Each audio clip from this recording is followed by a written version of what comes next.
Welcome. In this video, you'll learn how to enable push notifications for your LinkedIn messages on your PC using the latest update.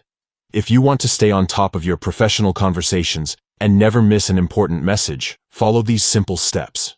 First, open LinkedIn in your preferred web browser and log in to your account. Once you're on the homepage, look to the top right corner of the screen and click on the Me icon. This is your profile picture. From the drop-down menu, select Settings and Privacy. This will take you to your account settings. On the left-hand side, find and click on Notifications. This section lets you control how and when LinkedIn sends you updates. Now, scroll through the list of notification categories and click on Messaging. Here, you'll see all the options related to messages you receive on LinkedIn. To make sure you get notified as soon as someone sends you a message, look for the option labeled Allow Messaging Notifications. Click the switch to enable it. This ensures LinkedIn will alert you when new messages arrive.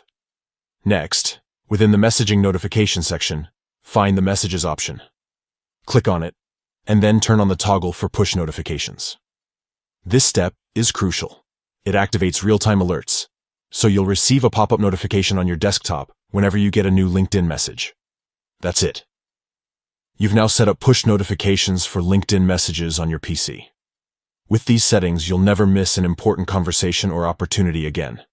If you ever want to adjust which notifications you receive, you can return to the notification settings and customize them further. LinkedIn allows you to fine-tune alerts for invitations, jobs, activity in your network, and more, so you stay informed about what matters most to you. Thanks for watching. If you found this guide helpful, don't forget to subscribe for more LinkedIn tips and updates. Stay connected and see you in the next video.